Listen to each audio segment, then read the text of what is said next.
Programme में खुश आमदीद। मेरे साथ आरहमीद भट्टी साहब और आज दो ख़ास मेहमान हमारे साथ हैं। समी इब्राहिम साहब जाने माने जर्नलिस्ट हैं और इसके साथ एक और अहम शख्सियत और स्कॉलर जनाब डॉक्टर इकरामुल हक साहब, जिनकी गहरी निगाह है पॉलिटिकल इकानमी पे। बेशुमार इनकी जहतें और शोबे हैं, मगर ख़ास तौर पर आज जियो पॉलिटिकल जो सिचुएशन यहाँ इमर्ज कर रही है चीन के हवाले से और अमेरिका की फ़ौज के इखलाक के हवाले से, ख़ास तौर पर इनसे बात करेंगे। सबसे पहले डॉक्टर साहब मैं आपकी तरफ आता हूँ। Thank you very much for your time and patience. हुजूर ये बताइए कि ये जो इनखला हुआ है, इसके बाद जो सूरत हाल बन रही है, इसके हमारे मुल्क पर क्या असरात हो रहे हैं और हमारे मुल्क के अंदर जो इशराफिया के धड़े आपस में टकरा रहे हैं, क्या इसका कुछ लेना देना है उस जो एक टग ऑफ वार है चीन का और यूएसए का? डॉक्टर साहब जी, यकीनी तौर पर वज़ीर आज़म मोहतरम ने तो ये बात अलानिया कही थी। हालांकि आम तौर पे आपको पता होगा कि ये बात जो है वो डिप्लोमेटिक अंदाज में की जाती है, मगर उन्होंने खुलकर कहा कि अमेरिका का मुतालबा ये है कि या तो आप हमें चुन लें या फिर आप चाइना को चुन लें। अब जाहिर है कि पाकिस्तान जो है इस न्यू ग्रेड गेम में और अमेरिका के यहाँ निकल जाने के बाद जिस तरह की तशद्दुद की कार्रवाइयाँ होंगी, जिस तरह के यहाँ पे फिर टेररिज्म का आगाज़ होगा और जिस तरह की जो है वो अमेरिका चाहेगा और इंडिया चाहेगा कि यहाँ पे CPEC को और जो BRI है उसको नाकाम किया जाए, तो उसका आपने इजहार भी देखा कि 14 जुलाई को दासू में फिर एक दफ़ा जो है वो उन्होंने तशद्दुद की जो और जो वहाँ टेररिज्म का वाक़या हुआ, उससे ये पता चला कि फिर एक सिक्योरिटी ब्रीच हुआ है। तो इस हालात में चाइनीज़ बड़ा अच्छा ऐलान किया है। उन्होंने कहा है कि हम मुकम्मल तौर पर पाकिस्तान के साथ हैं, अंदरूनी ख़तरात के लिए भी और बारूनी के लिए भी। तो चाइनीज़ आम तौर पर इतनी खुलकर ये सफारती तौर पर बात नहीं करते हैं, तो इससे ये बिल्कुल क्लियर हो गया है कि अब लाइंस जो हैं वो बिल्कुल खींचती हुई नज़र आ रही हैं। और इसमें ज़ाहिर है कि हमारे जो सबसे अहम इस वक्त हमारा जो मुल्क का शोबा है यानी फ़ौज, उसको ये हतमी फ़ैसला करना है कि क्या चाइना यहाँ बराह रास्त अपने लोगों की हिफाजत के लिए अपनी फ़ौजें भेजे या फिर ये कि यहाँ उनकी हिफाजत का हम खातर खा इंतज़ाम कर सकें। अच्छा डॉक्टर साहब, एक और बात फिर मेरे जो दूसरे पैनलिस्ट जो हैं उनसे उनकी तरफ में आता हूँ। ये बताइए कि ये जो हमारी जो इशराफिया का एक बहुत बड़ा हिस्सा उनके ज़ाती और निजी मफादात वेस्ट के बैंकों से और उनकी प्रॉपर्टियाँ उधर हैं, तो क्या वो रजिस्ट नहीं करेंगे अगर पाकिस्तानी इस्टेब्लिशमेंट चाइना की तरफ झुकाव करती है? तो ज़ाहिर है चाइना के फुटप्रिंट्स जो हैं वो तो सिर्फ इस इलाके में नहीं हैं, वो तो अफ़गानिस्तान में भी हैं, वो तो सेंट्रल एशिया से भी जाएंगे आगे, फिर सेंट्रल एशिया से यूरोप चला जाता है। इधर हमारा जो गोल्डन रिंग कंट्रीज़ हैं जिसमें रशिया बहुत इंपॉर्टेंट है, क्योंकि ज़ाहिर है उसका भी अगर आपने फॉलो किया हो, गोल्डन रिंग जो इकनॉमिक फोरम है 2015 से बहुत एक्टिव है और अभी सोवियत यूनियन ने आकर गैस के मादे पे दस्तखत कर लिए हैं। तो आहिस्ता आहिस्ता यहाँ पे जो अमेरिका के लिए जगह थी वो तंग होगी और जो उनके यहाँ ज़ाहिर है कि हवारी हैं या उन लोग जो उनके ये काम कर रहे हैं उनके लिए आहिस्ता आहिस्ता पाकिस्तान में जो है वो मैं जैसे तरह स्पेस कम से कम होती चली जाएगी। बिस्मिल्लाहिर्रहमानिर्रहीम।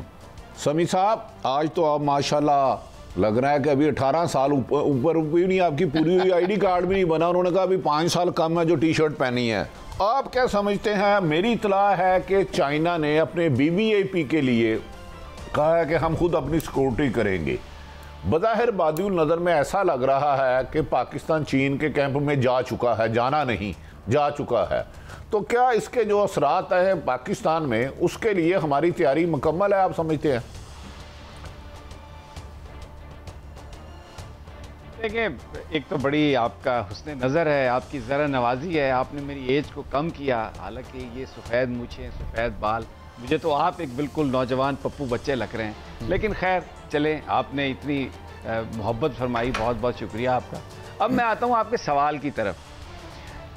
चाइना जो है वो बहुत पहले से ये कोशिश कर रहा है कि यहाँ पर उसकी प्रेजेंस हो। तो अब जो ये सारा वाक़या हुआ है उसके बाद जो मैकेनिज़्म बनेगा, मुझे लगता है उसमें चाइनीज़ इन्वॉल्वमेंट ज़रूर होगी। जो प्रोजेक्ट जॉइंट प्रोजेक्ट हैं उनकी हिफाजत के लिए उसका लीड रोल तो पाकिस्तान की फ़ौज के पास ही होगा, लेकिन उसकी कोई ना कोई उसकी ऐसी शक्ल बनाई जाएगी जिसमें चाइनीज़ प्रेजेंस यहाँ पर होगी। आपने ये सवाल किया कि उसके असरात और क्या हम उसके लिए तैयार हैं। मुझे ये बताइए कि यहाँ पर अमेरिका पिछले 70 साल से उसके अड्डे भी रहे, उसको बेसिस भी मिले, तो हमने वो बर्दाश्त कर लिया। हालांकि अमेरिका कभी भी हमारे साथ इस तरह उसका ताल्लुक़ नहीं था जैसा चाइना का हमारे साथ ताल्लुक़ है। तो अगर हमने अमेरिका को बर्दाश्त कर लिया तो ये जो चाइनीज़ हैं इनको बर्दाश्त करना इतना कोई मुश्किल नहीं है। हमें बड़ी प्रैक्टिस है इस बात की। भट्टी साहब, ये कि अजीब बात करें आप। चलें। अच्छा डॉक्टर साहब, आपसे एक सवाल करता हूँ। दासू में हमला हुआ हमारे चाइनीज़ भाइयों पर, जिस पर प्राइम मिनिस्टर ने कहा, पहले हमारे मिनिस्टर इन्फॉर्मेशन ने उसे लाइल्मी का इजहार किया, उसको सिलेंडर धमाका करार दिया। क्या फैक्ट से भागने में बेहतरी है, या हमें यह समझ लेना चाहिए कि हमने अमेरिका को छोड़ा है, भारत और अमेरिका पाकिस्तान में दहशतगर्दी की हर मुमकिन कोशिशें करेगा और अल्लाह माफ़ करे ऐसे आइंदा भी वाक़यात हो सकते हैं? जी भट्टी साहब, आपने सही फरमाया कि फिर उसके फौरी बाद आपने देखा कि अगरचे हमारा जो वज़ीर ख़ारजा ने भी ये बात कही कि अभी इसके बारे में हतमी नहीं हम कह सकते हैं, मगर जब उन्होंने वहाँ से सबूत हासिल कर लिए कि वाकई ये एक धमाका था और उसके साथ एक जो गाड़ी थी जिसके अंदर ये सारी प्लानिंग की गई थी, तो ये सिक्योरिटी ब्रीच जब हुआ है तो अल्टीमेटली चाइना ने तो कहा है कि हम अपनी जॉइंट इन्वेस्टिगेशन भेजेंगे। अब वही हालात पैदा हो रहे हैं कि एक तरफ से वो पाकिस्तान को डिस्टेबलाइज करने की कोशिश कर रहे हैं और दूसरी तरफ चाइना मुकम्मल तौर पर खड़ा है, क्योंकि ये बात तो उन्हें बहुत पहले से पता थी कि जब यहाँ से अमरीकी इनखला होगा तो जाहिर है कि वो उन्हीं फोर्सेस को हमारे खिलाफ इस्तेमाल करेंगे जिसको किसी ज़माने में वो रूस के ख़िलाफ़ इस्तेमाल करते थे। मगर अब आप देख रहे हैं कि रूस का, चाइना का, पाकिस्तान का और ये जो एक नया इत्तेहाद बनेगा, इससे उनके लिए यहाँ बहुत मुश्किल होगी। और मेरा ख्याल है कि आपने बिल्कुल सही तरफ इशारा किया है कि ये जो उनका यहाँ बराह रास्त जो है अब अमल दखल जो है वो इस वजह से भी है कि उनके इक़्तिसादी जो यहाँ पे मामलात हैं, जो इंटरेस्ट हैं, वो इतने बड़े हैं कि वो सिर्फ पाकिस्तान तक महदूद नहीं है। जैसे मैं पहले भी अर्ज़ कर रहा था, वो तो दरअसल अफ़गानिस्तान से होते हुए, सेंट्रल एशिया से होते हुए, फिर यूरोप की तरफ और इधर से रशिया और चाइना दोनों मिलकर भी पूरी कोशिश कर रहे हैं। और जैसे ही ये 100 साल पूरे हुए कम्युनिस्ट पार्टी के, तो पहली दफ़ा तकरीर में उन्होंने कहा कि अब आप हमें धमकाना बंद कर दीजिए। जो बाइडन को नाम लेकर उन्होंने चाइनीज़ से कहा कि अब आपका दौर गुजर चुका है। उसके 2 दिन पहले पुतिन साहब ने भी ये ऐलान कर दिया था और अमेरिकन को वार्न कर दिया था कि अब इस इलाके में जो आपकी गेम है वो ख़त्म हो गई है। आप यहाँ पे आपने 20 साल 21 साल में अपनी जो है पूरी ताकत लगा के देख ली है, मगर आपको ज़िल्लत में शिकस्त हुई है जैसे पहले आपको वियतनाम में हुई थी और आप यहाँ से सब चीज़ें छोड़कर भागने पे मजबूर हो गए। तो ये वो पसपाई है जिसको वो ज़हनी तौर पर कबूल नहीं कर रहे और उसकी बजाय वो ये अपने एजेंटों के ज़रिए जिन फोर्सेस को वो हमेशा इस्तेमाल करते रहे हैं उनके ज़रिए जो है वो यहाँ पे दरअसल अब टेररिज्म की वारदातें जो है वो बढ़ा रहे हैं। वो लाहौर का ब्लास्ट हो या वो दासू में हो या खट में, आपने देखा कि लगातार ऐसे वाक़यात दोबारा शुरू हो गए हैं और इस पर वज़ीर आज़म मोहतरम ने भी और हमारे चीफ ऑफ आर्मी स्टाफ ने भी बहुत सख्त नोटिस लिया। और कल बल्कि अमेरिका की नाज़िल अमूर, क्योंकि अभी उनके सफ़ीर तो आए नहीं, नए पिछले जॉन चले गए हैं 1 साल से, उनको बुलाकर GHQ में बताया गया है कि इसकी मामले की हसासियत क्या है और फौज जो है वो हरदम तैयार है। डॉक्टर साहब एक ब्रेक है, हमारे साथ करिए। Welcome back. अच्छा समी इब्राहिम साहब, मैं ये जो हमारे मुल्क के अंदर सियासत है, क्या यहाँ भी अमेरिका चाइना की प्रॉक्सी वॉर की शक्ल है या बिल्कुल ये लोकल और मकामी मामला है? समी इब्राहिम साहब। नहीं, ये तो आपके सामने ही है। देखें, जो आपने प्रोग्राम के आगाज़ में जिन इशूज़ का जिक्र किया था, आपने डॉक्टर साहब से सवाल किया था कि क्या पाकिस्तान की अशराफिया जिसके सारे मफादात, उनकी सारे इंटरेस्ट जो हैं वो वेस्टर्न कंट्रीज़ में हैं, तो क्या वो चाइनीज़ कैंप में जाना पाकिस्तान का कबूल कर लेंगे? तो ये जो पीछे 2-3 साल से जो कैंपेन चल रही है इस मौजूदा हुकूमत को डिस्टेबलाइज़ करने के लिए, इसमें जो एक बड़ा जो उसकी वजह है वो यही है कि वेस्ट जो है वो यहाँ पर ऐसी हुकूमत नहीं चाहता जो चाइना के साथ CPEC के मामलात को बिल्कुल उनके मंतकी अंजाम तक ले जाए।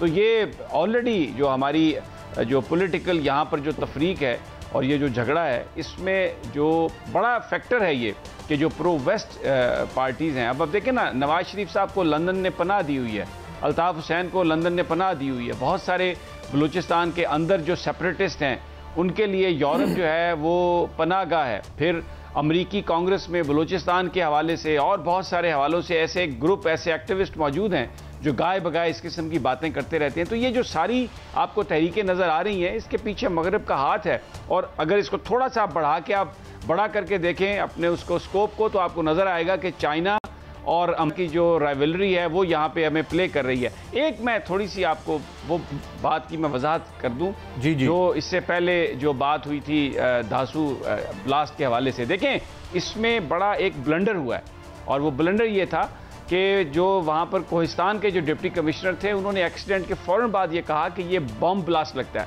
पाकिस्तान की वजारत खारजा ने कहा कि ये एक एक्सीडेंट है, गाड़ी गिरी है, पेट्रोल लीक हुआ और ये उसके बाद धमाका हुआ। फिर दोशंबे में SCO की मीटिंग में जब शाह महमूद कुरैशी साहब बात कर रहे थे चाइनीज़ वजीर खारजा से, तो वहाँ पर उन्होंने ये कहा कि ये एक्सीडेंट है, लेकिन वहाँ पर चाइनीज़ वजीर खारजा ने उनसे कहा कि ये एक्सीडेंट नहीं है।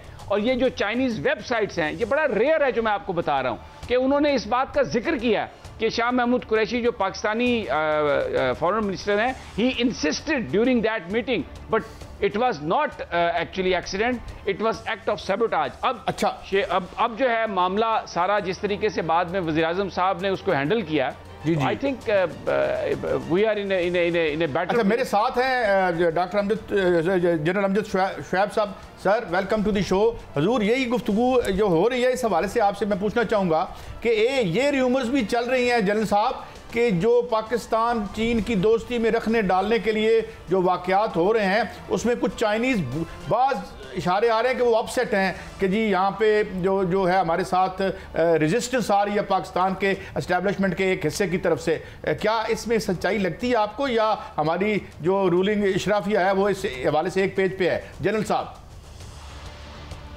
बिस्मिल्लाहिर्रहमानिर्रहीम। देखिए, इसमें कोई रुकावट नहीं है, ना ही रेजिस्टेंस है। असल किस्सा ये था कि शुरू में कोई शवाहिद वगैरह नहीं थे जहां तक इसका दासू के वाक़े का ताल्लुक है। वो यूं ही लगता था कि गाड़ी नीचे गिरी, और फिर जब वो उसके सारी तहकीकात हुई तो पता चला कि दो गाड़ियों के दरमियान एक कार आई है और उसने ये कोई धमाका किया है। कार डेफिनेटली, उसमें जो आदमी था वो भी उसके भी बोटियां वोटियां उड़ गई, लेकिन वो गालबन इतना शदीद नहीं था कि बहुत ज्यादा उसमें नुकसान होता। आगे वाली गाड़ी जिसको वो हिट करना चाहता था, उसका कुछ थोड़ा सा गाड़ी का नुकसान हुआ क्योंकि उसमें सारे चाइनीज थे। उसका कुछ थोड़ा सा नुकसान हुआ, लेकिन उसमें किसी को भी कोई जख्म नहीं आया, वो सारे चाइनीज बच गए। पीछे वाली गाड़ी वाला बंदा डर के कि ये धमाका हुआ है, तो वो उसने बचाने की कोशिश की, तो वो जगह तंग थी, नीचे गिर गया, जमीन में चला गया। उसकी वजह से लगता ये था कि ये गाड़ी जो गिरी है, ये गिरने से लोग मरे हैं, हादसा हुआ है। और अगली गाड़ी का कुछ पता नहीं चलता था कि उसके कुछ शीशे टूटे हैं, लेकिन लोग सारे उसमें बिल्कुल सही सालम। तो बाद में ये उक्ता हल हुआ जब ये गाड़ी, एक जो कार, वहां से कुछ उसके मिले टुकड़े वुकड़े पता चला, और फिर कुछ उसका बॉडी पार्ट्स भी मिले हैं उसके ड्राइवर के। तो ये कुछ 2 दिन रहा है इस तरह का कंफ्यूजन। उसमें खराबी हुई कि जब बाबर अवान ने एक स्टेटमेंट दे दी पहले ही सुबह कि धमाका हुआ है और हमें मुतम्मत करनी है, और ये स्टेटमेंट उसने सेनेट में दी। डॉन अखबार ने फौरन खबर छाप दी। दोपहर तक ये पता चला कि जनाब ये धमाका नहीं था, वो तो गाड़ी गिरी, क्योंकि गाड़ी का तो वाज़ेह है कि वो गिरने से ही मरे। तो वो जब ये बातचीत हो रही थी तो एक बड़ा कंफ्यूजन मच गया। सो रेजिस्टेंस ये था कि चाइनीज का ख्याल था कि कोई हुआ जरूर है, इसमें कोई दहशतगर्दी हुई है, लेकिन हमारे यहाँ रेजिस्टेंस इस बात का था कि जो गाड़ी गिरी है या जिसके लोग मरे हैं उसमें कोई शवाहिद ऐसे नहीं है, कोई बॉल बेरिंग होती हैं, कोई एक्सप्लोसिव का निशान होता है, कोई चीज़ ऐसी नहीं थी। तो ये 2 दिन के बाद जाके ये थोड़ा बहुत नुकता हल हुआ, और फिर वहाँ पे कम्युनिकेशन नहीं, जिसकी वजह से र्यूमर्स वगैरह और कहानियां चलती नहीं। ये सारा किस्सा खराब हो गया, उसमें बिला वजह एक मिसअंडरस्टैंडिंग चाइनीज के साथ पैदा हुई। अच्छा डॉक्टर साहब, रात को फिर ये यहाँ पे CMH में ये सारे लोग जितने जख्मी थे उनको लाया गया। वापडा के चेयरमैन भी मौजूद थे, एम्बेसडर भी उनके मौजूद थे ये चाइना के। तो वहाँ पे जब मेरी बातचीत हुई तो पता चला कि चाइनीज एम्बेसडर जो है वो बाकी चीज़ों पे तो बड़े मुतमईन है कि आर्मी ने हेलीकॉप्टर्स वगैरह के जरिए बड़ी जल्दी लोगों को इवैक्यूएट किया और ट्रीटमेंट और सब चीज़ें, बाकी वो क्वाइट सेटिस्फाइड। सिर्फ इस पे उनको था शक कि ये अभी तक कंफ्यूजन है कि हुआ क्या है, एक्सीडेंट है या ये धमाका है। तो वो मेरा ख्याल है वो चीज़ अब रिजॉल्व हो। अच्छा, आगे बढ़ते हैं डॉक्टर साहब, मैं एक और बड़ा अहम सवाल फिर भट्टी साहब को इन करते हैं। ये फरमाइए कि क्या कैबिनेट के अंदर अफवाहें उड़ाई जा रही हैं कि लॉबीज बन चुकी हैं प्रो अमेरिका और प्रो चाइना, और मैं नाम नहीं लेना चाहता, लोग तो खुलेआम नाम भी ले रहे हैं, तो आप समझते हैं ऐसी कोई बात है, और अगर है तो क्या पाक चाइना रिलेशनशिप या इस सारे प्रोजेक्ट पे असर पड़ेगा डॉक्टर साहब? मेरा नहीं ख्याल कि अब वो जो भी हैं लोग, आप भी नाम नहीं ले रहे, हम भी नहीं लेना चाहते हैं, मगर बात बिल्कुल वाज़ेह है कि ये दहशतगर्दी की जो पाकिस्तान में नई लहर उन्होंने शुरू की है और जो भी उसके पीछे मुहर्रिकात हैं वो तो हमारे बिल्कुल सामने हैं। मगर जैसे मैंने शुरू में अर्ज़ किया कि चाइना की तरफ से इस बयान का आना कि अब पाकिस्तान के लिए हर अंदरूनी और बैरूनी ख़तरा दरअसल चाइना के लिए ख़तरा है, बहुत बड़ी बात है।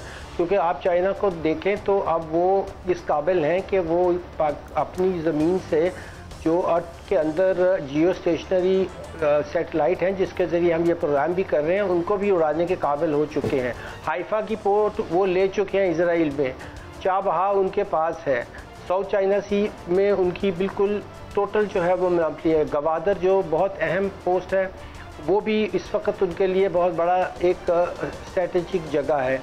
अब अगर आप ये सारी चीज़ों को मिलाकर देखें तो आहिस्ता आहिस्ता मैं समझता हूँ कि इस इलाके के अंदर से ही ये बात बिल्कुल वाज़ेह हो जाएगी कि जो यहाँ पे 20-21 साल इन लोगों ने यहाँ उन क़ुव्वतों को तक़वियत दी जो कि पाकिस्तान की तरक्की की राह में भी रुकावट थे और मुसलसल इस इलाके को डिस्टेबलाइज़ करना चाहते थे माशी तौर पर भी, और यहाँ इंतशार फैलाना चाहते थे अंदरूनी भी, वो बुरी तरह नाकाम हुए हैं। और इसमें ज़ाहिर है कि हमारी फ़ौज ने बहुत बड़ा रोल प्ले किया है।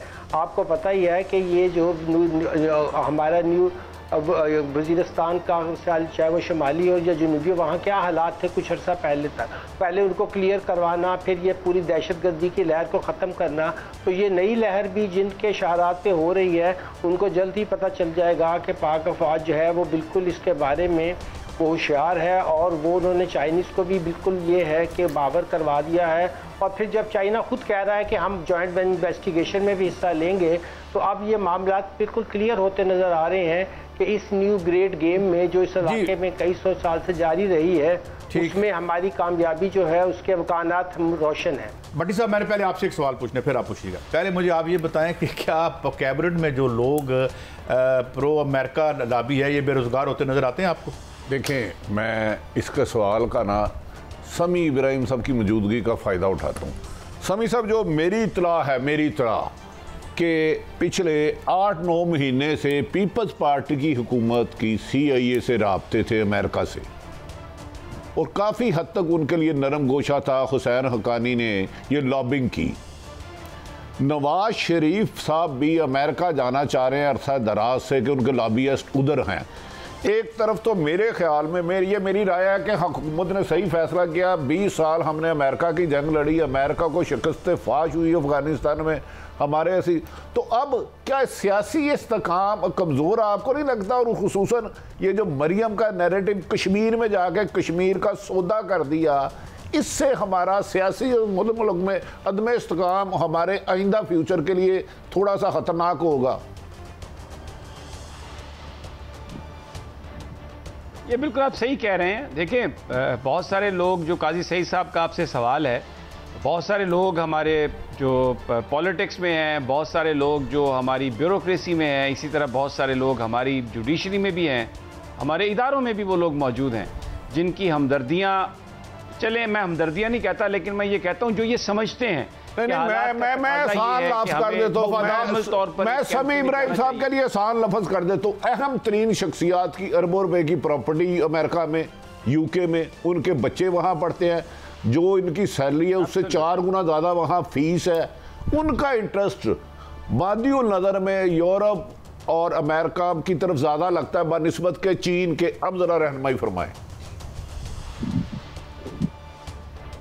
जी जी, बिल्कुल आपने ये सही कहा। और वो वैसे भी ये समझते हैं कि ये जो आपने वजह बताई है, वो समझते हैं कि हमें बिल्कुल एक तरफ नहीं जाना चाहिए। पहले हम एक कैंप में चले गए जिसका हमें नुकसान हुआ। तो अब हमें ये चाहिए कि चाइना के साथ ताल्लुकात तो ठीक है, लेकिन अमेरिका को बिल्कुल नाराज़ नहीं करना चाहिए। लेकिन ये हो नहीं सकता, होना एक ही है, या हम चाइना के साथ हैं या हम अमेरिका के साथ हैं, क्योंकि चाइना सी पैक और जो वन रोड वन बेल्ट जो इनिशिएटिव है प्रेसिडेंट शी का, वो इस खित्ते के लिए पूरी दुनिया में जो बैलेंस ऑफ पावर है उसको वो चेंज कर रहा है। डॉक्टर इकराम साहब ने बड़ा राइटली पॉइंट आउट किया, कम्युनिस्ट पार्टी की जो स्पीच थी 100 साल, उसमें यह कहा चाइनीज प्रेसिडेंट ने कि अब हमें धमकाना बंद करो, इसलिए कि अब हम तैयार हैं।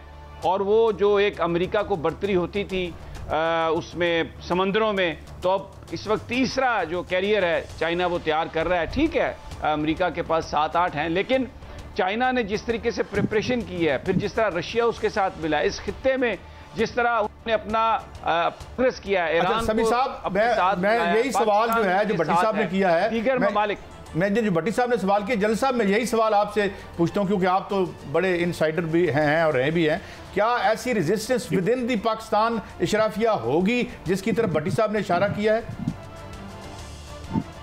देखिए, एक ऐसा मसला ये है कि जिन लोगों की सारी जिंदगी की पूंजी वहां पड़ी है वो नाराज करने के अहल नहीं, वो कर नहीं सकते उनको नाराज, और वो उनकी उंगलियों पे नाचते रहेंगे। वो हमेशा यहाँ यही प्रोपेगेट करेंगे कि अगर हमने अमेरिका को नाराज किया तो आसमान गिर जाएगा हमारे ऊपर और हम बर्बाद हो जाएंगे। अमेरिका की न्यूसेंस वैल्यू से किसी को कोई इनकार नहीं है, वो मौजूद है। आपने उसकी एक झलक देख ली FATF में, आपके वो चाइल्ड सोल्जर्स वाला किस्सा आपके ऊपर लगा दिया उन्होंने, वो सैंक्शन वैंक्शन का किस्सा वो जब चाहे कर सकते हैं आप। उनके लिए अगर आसमान भी तोड़ के ला दें तो फिर भी अगर वो आपसे राजी नहीं है तो वो ये काम करेंगे आपके साथ। लिहाजा ये जरूरी है कि जिनकी जायदादें हैं वो जाएं वहां पे, जो जी चाहे करते रहें।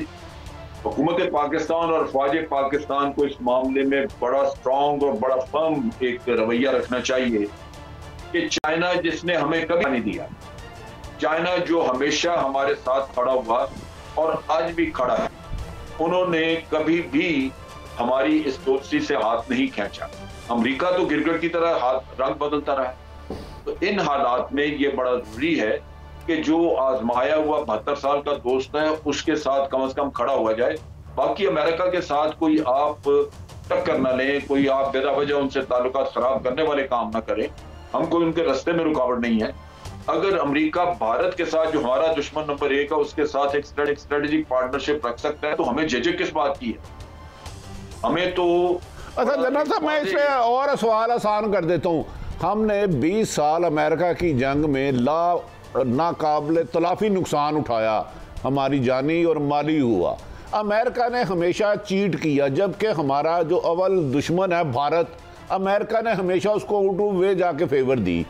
तो क्या हमारे इन हालात में चाइना के अलावा ऑप्शन क्या थी? 20 साल पहले हम अमेरिका के लिए लड़ते रहे और तबाह किया अपने मुल्क को। अब चाइना के अलावा ऑप्शन क्या थी? इसलिए जो हमारे अंदरूनी मुल्क है जो अमेरिका के लिए सॉफ्ट कॉर्नर रखते हैं, उन पे भी नजर रखने की जरूरत तो नहीं, कहीं वो ना आइंदा हालात खराब करने में मदद करे उनकी। देखिए, बड़ी सीधी सी बात है, जो 20 साल 21 साल पहले की बात है वो तो सारी दुनिया उस वक्त अमेरिका के साथ थी, यूनाइटेड नेशन की करारदादें थी और चाइना और रशिया भी उनको सपोर्ट कर रहे थे। इवन प्यूटन वहां गया अमेरिका जाके वाशिंगटन में और उनको यकीन दहानी करा के आया। पहले तो उसने ताजियत की, फिर यकीन दहानी कराई कि हम आपके साथ हैं, और उन्होंने उनको नॉर्दर्न रूट भी दिया सप्लाई का यहाँ पे सेंट्रल एशिया से। तो वो वक्त बिल्कुल मुख्तलिफ था, वो किस्सा और था, वो सारी दुनिया एक जगह पे एक तरफ खड़ी थी। आज किस्सा मुख्तलिफ। हमने जब 2005-6 के बाद हमने अमेरिकनों को कहना शुरू कर दिया था कि हमें अपनी एंड गेम बताएं, वो नहीं बताते थे क्योंकि हमने देख लिया कि वो अफगानिस्तान में लाके इंडिया को सेटल कर रहे हैं। फिर हमने कहना शुरू किया कि जनाब आप पहली दफा भी इसी तरह छोड़ के चले गए थे अफगानिस्तान से, अब भी चले जाएंगे, लेकिन वो कहते थे नहीं जी हम नहीं जाएंगे, इस दफा हम करके जाएंगे। लेकिन वही बात हुई। तो वो सारा मैं तो तभी मुआवजा कर रहा हूँ कि एक 72 साल की तारीख है आपकी चाइना की और एक 72 साल की आपकी अमेरिका से एसोसिएशन, उसमें कितनी ऊंच नीच है, कितनी दफा उन्होंने हमारे ऊपर पाबंदियां लगाई। जब भारत के साथ जंग हुई हमें उन्होंने कोई सपोर्ट नहीं किया। इन चीजों को अगर देखें तो चाइना एक रेजोल्यूटली आपके साथ खड़ा रहा है। तो ऑप्शन क्या, सोचने की भी जरूरत नहीं है। एक होता है ना कि आप सोचते हैं कि जी मैं मुआवजा कर लूं दोनों का, ये वो यहाँ मुवाजना की भी जरूरत नहीं है, आपको आपकी सोच बताती है। सब एक ब्रेक है, है। एक क्विक ब्रेक के बाद मैं हाजिर होता हूँ, फिर आपकी गुफ्तगू मुकम्मल करते हैं। डॉक्टर साहब आपकी तरफ भी आते हैं, एक ब्रेक के बाद आते हैं।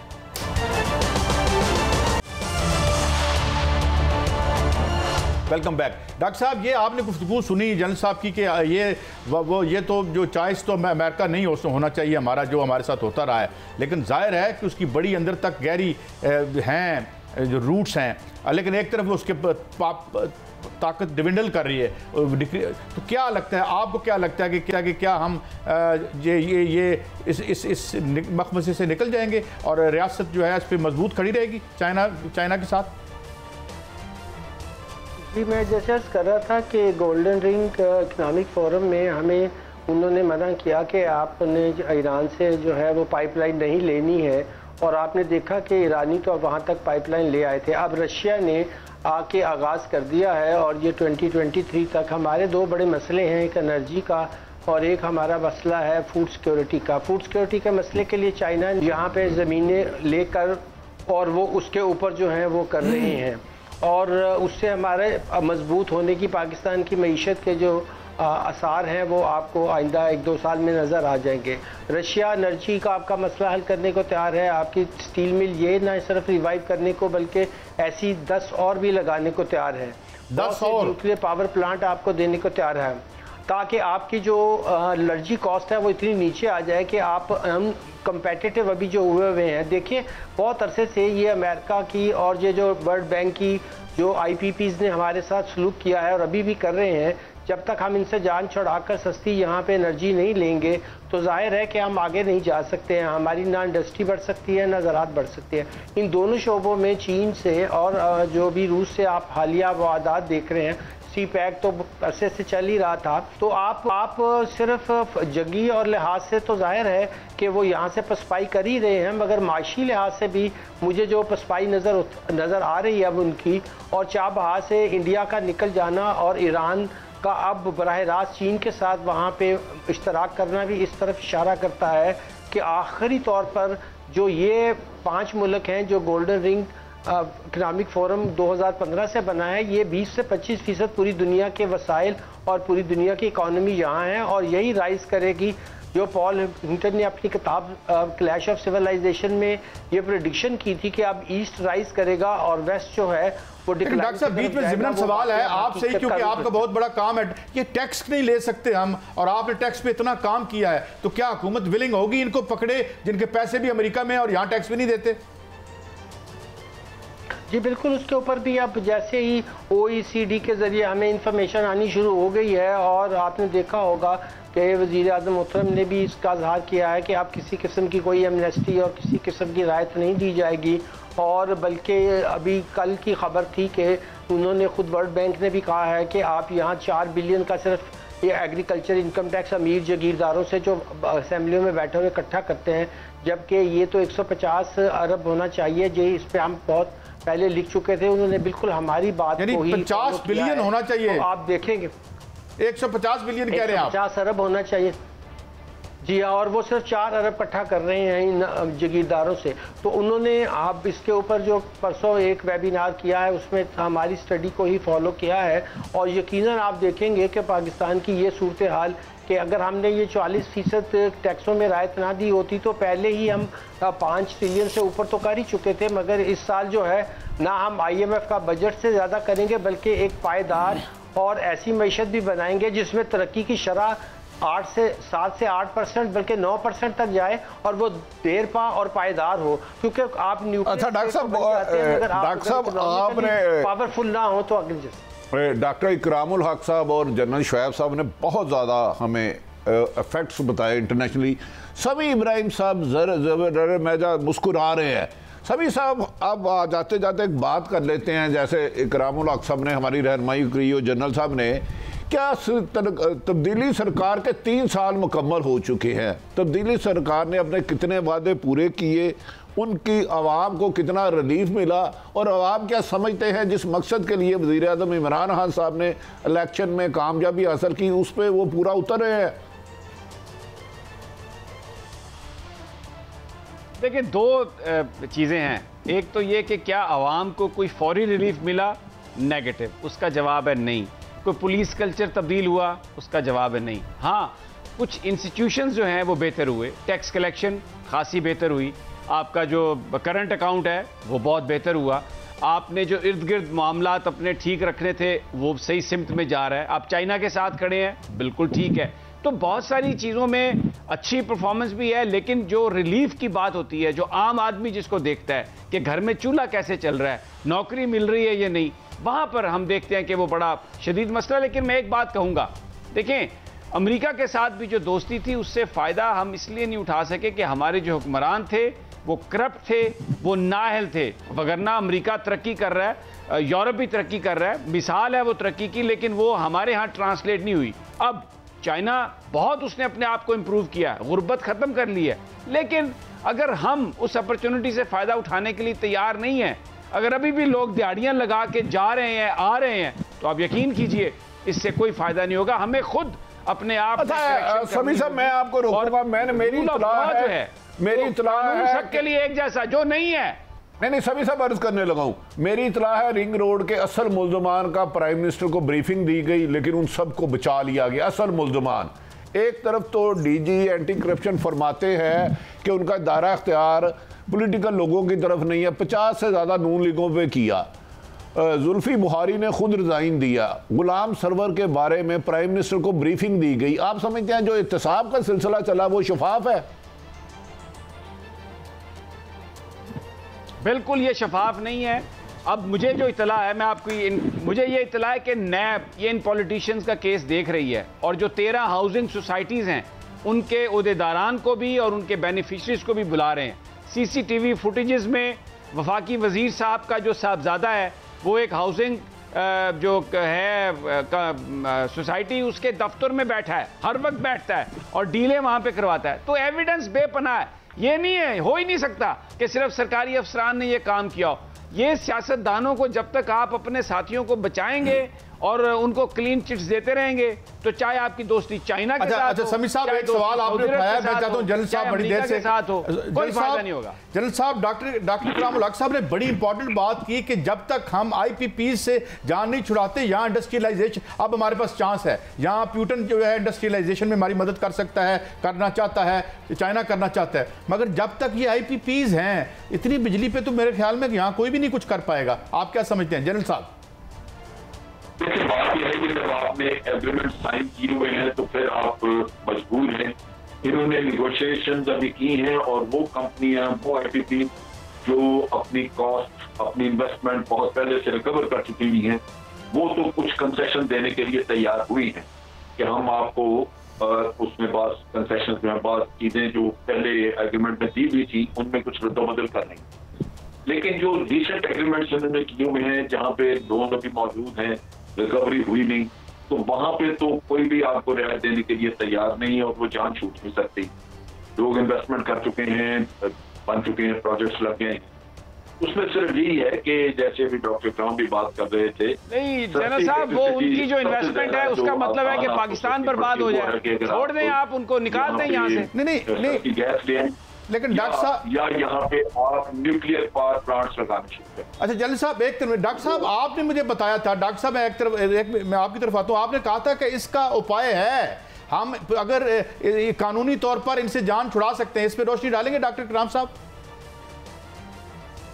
हाँ जी, करप्ट प्रैक्टिसेस के बारे में जाहिर है कि अमेरिका के लॉ तो ज़्यादा सख्त है, मगर जब यहाँ के लोग जिन्होंने इनके साथ मिलकर मिली मदद की, आप वो तो लंदन जाकर बैठे हुए हैं या वो जाकर न्यूयॉर्क बैठ जाते हैं या अस्पताल चले जाते हैं। ये 92 से सिलसिला शुरू हुआ, तो जाहिर है कि मेरी नज़र में अगर फ़ौज को सामने आते हुए एक ऐसी हमें पॉलिटिकल पार्टी भी चाहिए होगी जो बहुत अरसा, आपने देखा कि चाइना ने भी ऐसे तरक्की की कि वहाँ पीपल्स आर्मी जो थी उसने लोगों के साथ मिलकर येलो रिवर के ऊपर जो हर साल सैलाब आता था उसको रोका, अपने शहरों को बेहतर किया। अब वो रैंक्स में अब दोबारा कमांड एंड कंट्रोल के ज़रिए उसी तरह की फ़ौज बन गई है जैसे होनी चाहिए। मगर बीच के हिस्से में उन्होंने फॉर्मेटिव पीरियड जो था चाइना का, उसमें उसका रोल बहुत प्रो पीपल था। तो हमारी आदमी के अंदर भी ये अब एक मैं देख रहा हूँ तब्दीली आ रही है, और आपने देखा कि हमने अब अपनी सड़कें खुद बनानी है, FW ने बहुत काम नहीं डॉक्टर साहब, मैं मेरा ख्याल है मैं सवाल आसान कर देता हूँ इकरामुल हक साहब, मोहतरम काजी साहब का मतलब ये है कि क्या ऐसा कोई कानून है कि अगर माजी में किसी ने हमारी हुकूमतों से साथ बात करके अरबों रुपए करप्शन दी और उनसे पैसा निकलवाने के लिए पहले पाकिस्तान की अदालतों से फैसला लिया जाए, फिर आलमी अदालतों में जाया जाए, कोई हमें कानून में ऐसी गुंजाइश है? जी बिल्कुल, पाकिस्तान सिग्नेटरी है जो हमारे यहाँ convention on corruption and drug trafficking का है, वहाँ पे एक स्टोलन के नाम से जो है वो बिल्कुल इनिशिएटिव मौजूद है। आपको कोई पैसा खर्च नहीं करना होता। नैब ने पहले भी गलत रास्ता इस्तेमाल किया और जाहिर है कि हमें आइडिया नहीं है। अब तो म्यूचुअल लीगल असिस्टेंस का लॉ भी, कल आपने देखा कि सेनेट में बावजूद इसके कि मेजॉरिटी में वो लोग थे मगर फिर भी ये हुकूमत उसको जो है पास कराने में कामयाब हुई। जब म्यूचुअल लीगल असिस्टेंस का लॉ आ जाएगा फॉर्म में और इसके पीछे फाइनेंशियल एक्शन टास्क फोर्स और G20 के मालिक भी जो हैं वो भी अब ये चाह रहे हैं कि हम इन लोगों से जान छुड़वाएं जिन्होंने अपने लोगों को भी लूटा है और यहाँ आकर हमें भी बदनाम कर रहे हैं। तो मेरा ख्याल ये है कि जो रुख है वो बिल्कुल दुरुस्त है और इसके ऊपर जो है वो काफ़ी है आगे पेशरफ्त हो रही है और यकीनन आप इसके रिजल्ट्स देखेंगे कि बहुत जो है वो हौसला अफजा होंगे। और इसमें आप महातिर की मिसाल ले सकते हैं कि उनके आने से पहले वहाँ भी IPPs थी, उन्होंने जब उसके मुकाबिल के अंदर रिन्यूएबल एनर्जी की चीज़ें लगाई और उन्हें कहा कि अब हमें आपकी ज़रूरत नहीं है क्योंकि ये मुआहदे उस वक्त तक थे जब अब यहाँ बिजली की कमी थी। अब तो हमारे यहाँ बिजली की जो है वो फरावानी है, तो अगर आपको काम करना है तो आप मार्केट फोर्सेस की कीमत पे करें, नहीं करना हो तो बेशक आप अपनी फैक्ट्रियाँ बंद करके जा सकते हैं। तो यहाँ भी यही मॉडल होगा, लेकिन पहले हम अपनी दूसरी एनर्जी का मसला जो अभी जनरल साहब भी कह रहे थे कि अब हमें न्यूक्लियर पावर प्लांट्स की तरफ जाना है, हमें रिन्यूएबल एनर्जी की तरफ जाना है। सिर्फ एनर्जी का होना ही काफी नहीं है, उसका चीप होना भी काफी डॉक्टर साहब मैं दोबारा आता हूँ आपकी तरफ। समीर इब्राहिम साहब आप बड़ी कुछ सर हिला रहे हैं, लगता है आपके पास कोई खास नुक्ता है।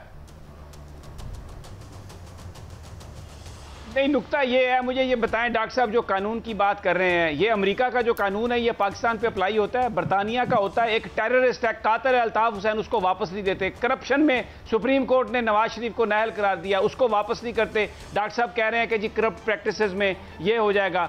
जनरल साहब कहते हैं जी कि वो तो उनसे हम कॉन्ट्रैक्ट खत्म नहीं कर सकते। तो क्या पाकिस्तान को बेच दें, पाकिस्तान के लोगों को कत्ल कर दें, आप उनसे कहें कि ये आपके पिट्ठू हैं, इन्होंने गलत, इन्होंने जो सर आप एग्रीमेंट खत्म करें। मैं दुनिया की मिसालें दे सकता हूं। ये तालिबान की जो 6 साल की हुकूमत थी पहली, वो दुनिया को कहां पे अपने जूती की नोक पे रखती थी, लेकिन उन्होंने सर्वाइव किया। उनके पास तो कोई तेल वेल नहीं है। ईरान को देख लें, उन्होंने अपने आप को सर्वाइव किया। इस कौम में बड़ा पोटेंशियल है, आप उठे तो सही। ये कह के कि कौम मारी जाएगी, आप अपने मफादात को देखते हैं। गरीब आदमी जो बिल पे नहीं कर सकता उसको कुचलते हैं, रोजाना कीमत बढ़ाते हैं कि जी वो नाराज हो जाएंगे। भाई उनकी हमें दोस्ती का फायदा क्या हुआ? 70,000 अमवात, अरबों डॉलर का नुकसान, दुनिया में कहीं मुंह दिखाने के काबिल नहीं है, वीजा तक नहीं देते, जाने नहीं देते वहां पे पाकिस्तानियों को जो वहां पर बैठे हुए हैं। कोई ट्रक तले आके मार देता है, कोई घर में आग लगा देता है और हमेशा हम बुरे। तो किस चीज की खुशनुदी के लिए हम ये एक ऐसा रवैया हमने इख्तियार किया? हम ये भी तो देखें ना, कानून है वो उनके बेनिफिट्स के लिए हैं, वो हमारे लिए नहीं है। समी साहब ये ठीक आप कह रहे हैं, चले आपका नुक्ता नज़र भी आ गया। जनरल साहब मेरा सवाल आपसे ये है कि कश्मीर में जो हो रहा है ऐसे पेंट किया जा रहा है जैसे शायद हमारी फौज वहाँ इस तरह है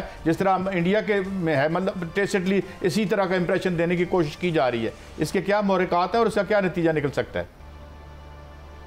देखिए ये वैसे भी शर्मनाक है इस तरह की बात करना, खास तौर पे उन लोगों के लिए जिनके दौर में कश्मीर का नाम ही नहीं लिया, सालाना रस्मी नाम दिया जाता था। यूनाइटेड नेशन में जाके उफा में हुई मीटिंग और जॉइंट कम्युनिके आया, उसमें कश्मीर का नाम ही नहीं था। टेररिज्म का जिक्र था कि जनाब टेररिज्म के ऊपर बातचीत होगी, वो सेक्रेटरी लेवल पे। कहीं कोई ऐसा काम नहीं, बल्कि जितने इंडिया में टेररिज्म के वाकयात हुए उनकी जिम्मेदारी भी ले ली अपने कि क्या हमें भेजने चाहिए थे। कितने लोग वहां पे बॉम्बे में जाके 162 लोग कत्ल कर दिए। ये वो चीजें हैं जो कि मैं समझता हूँ आवाम की याददाश्त का मसला भूल जाते हैं, वरना इनके मुंह पे मारे। जितना कश्मीर के कॉज को नुकसान पिछले 5 सालों में पहुंचा था, ये जो इनका दौर था केमलन का, वो और किसी वक्त में नहीं हुआ। आज जो सूरत हाल है यहाँ पे, वो कि मैं मुतमईन नहीं हूँ जितनी भी सफारतकारी की जा रही है उसमें नहीं। आप एक मिसाल ले लें कि जब ये फलस्तीन का किस्सा आया तो 7-8 दिन की सफारतकारी जो शाह महमूद कुरैशी साहब ने की, क्या कश्मीर के लिए उसी तरह की सफारतकारी नहीं की जा सकती? कश्मीर के लिए नहीं किया हमने काम, वो ठीक है, लेकिन ये कहना कि हमने भेज दिया, ये झोली में डाल दिया, वो बिल्कुल गलत है। क्योंकि ये डेफिनेटली जो कुछ भी आज की हुकूमत ने किया पिछली हुकूमतों से फिर भी बेहतर था, लेकिन सफारतकारी में का कंपटीशन है, भारत भी सफारतकारी कर रहा है, वो कश्मीर को हजम करना चाहता है, वो भी अपनी मेहनत कर रहे हैं, लेकिन हमने उस मेहनत का मुकाबला करने के लिए उनसे ज्यादा करने की। अच्छा जनरल साहब, मैं आपसे एक सवाल करना चाह रहा हूँ, आपकी बहुत गहरी नजर है सियासत में भी जो मैंने देखा है। जनरल साहब, चले सियासत में मुखालफत होती है, लेकिन एक खातून मोहतरमा जाके बार बार कहती हैं, मरियम नवाज साहबा, कश्मीर इलेक्शन में कि इमरान खान की मर्जी से अमेरिका में भारत की झोली में कश्मीर डाल दिया गया। क्या ये बहुत गैर जिम्मेदाराना अल्फाज नहीं है कि इमरान खान की मर्जी से भारत की झोली में खुदा ना खास्ता मकबूजा कश्मीर डाल दिया गया? देखिए, बात यह है कि PMLN की लीडरशिप को अब झूठ ना बोले, ये हो नहीं सकता। झूठ इतना ज्यादा ये बोलते हैं कि आप सोच ही नहीं सकते, और उसमें कोई शर्म और हया कैसा है ही, ये झूठ है बिल्कुल। और इस मामले में झूठ बोलना, झूठे इल्जाम तराशी करना, ये अपने केस को खराब करने वाली बात है, अपने अवाम में गलतफहमी पैदा करने वाली बात है। अगर कश्मीर में आज पाकिस्तान को सपोर्ट है तो वो कल नहीं रहेगी सिर्फ इस वजह से कि वो कहेगी कि जी पाकिस्तान तो खुद इसमें शरीक है, इस सारे खेल में जो मोदी कर रहा है। ये जुल्म है कि हम अपने मफादात के लिए मुल्क का मफाद तो खैर कभी सोचा ही नहीं ना। अगर मुल्क का मफाद हो तो फिर ये करप्शन भी ना हो, फिर ये लूटमार और जो कुछ भी हम करते हैं वो ना हो। लेकिन बड़ी बदकिस्मती है कि लोग इन्हीं के जलसे सुनने के लिए जाते हैं, जो अच्छी बात करे उसकी बात तो सुनने को तैयार ही कोई नहीं आता। एक चीज मैं और यहाँ पे कह दूं कि ये इमरान खान का जो एक फायद नारा था कि हम पैसा रिकवर करेंगे, सजाएं देंगे, जहां गलतफहमी में रहा, गलती खा गया, वो ये थी कि इस मुल्क में करप्ट माफिया जो है वो आज रियासत से कहीं ज्यादा मजबूत है, उसकी ताकत रियासत के अदारों से कहीं ज्यादा है। वो चाहे इंडिविजुअल खरीद सकते हैं, वो चाहे तो पूरे के पूरे अदारे खरीद सकते हैं, अदालत खरीद सकते हैं। नतीजा अच्छा ये जल साहब, वक्त का मैं एक सवाल आखिरी, एक तो डॉक्टर साहब ये फरमाइए कि ये जो करप्ट माफिया का जनरल साहब जिक्र कर रहे हैं, इसकी कमर तोड़े बगैर क्या हम अपनी पॉलिसी का रुख दुरुस्त कर सकेंगे? चीन और इंडस्ट्रियलाइजेशन के वो ख्वाब, और जिस तरह आपने एक दफ़ा फरमाया था कि यहाँ बिठाएं IPPs में रिसीवर्स और इनके ऑडिट करवाएं, तो इससे कम से तो काम नहीं चलेगा डॉक्टर साहब? मेरा ख्याल ये है कि देखिए, जो अदारा सबसे अहम है जिसके अंदर मैंने भी इसकी तरफ इशारा किया था कि बहुत अरसा जब आपने देखा कि चाइना के अंदर लॉन्ग मार्च के बाद जो पीपल्स आर्मी बनी, तो वो जब तक आवाम में आई और वहाँ पे उन्होंने एक बड़े अरसे से के बाद जाकर फिर अपने आप को बाहर, जब अपने आप को इंडस्ट्रियलाइज कर लिया, अपने लोगों को ट्रेन कर लिया, तो वो बाहर की दुनिया की तरफ के लिए भी एक बहुत पुरकशिश जगह बन गई और सारी दुनिया ने आप वहाँ जाके इन्वेस्टमेंट की, चाहे वो वेस्ट था या वो अमेरिका के भी। आपको पता है कि 2 ट्रिलियन के जो है वो मकरूज़ है चाइना का। तो चाइना ने आहिस्ता आहिस्ता अपनी माशी ताकत बढ़ाई है, तो यहाँ फौजी ताकत के साथ साथ माशी ताकत को भी बढ़ाना जो है वो उतना ही ज़रूरी होता है, क्योंकि ज़ाहिर रियासत जो है जी। अच्छा डॉक्टर साहब, वक्त का मैं समीर साहब आपसे भी आखिरी सवाल ये कि ये जो अब टग ऑफ वार है, इसमें लगता है कि PML समझ रही है कि इस अटैक से उसकी सर्वाइवल होगी या आया हो जाएगा, तो आपको लगता है कि इस तरह आया हो जाएगा नून लीग का जिस रास्ते पे चल रही है?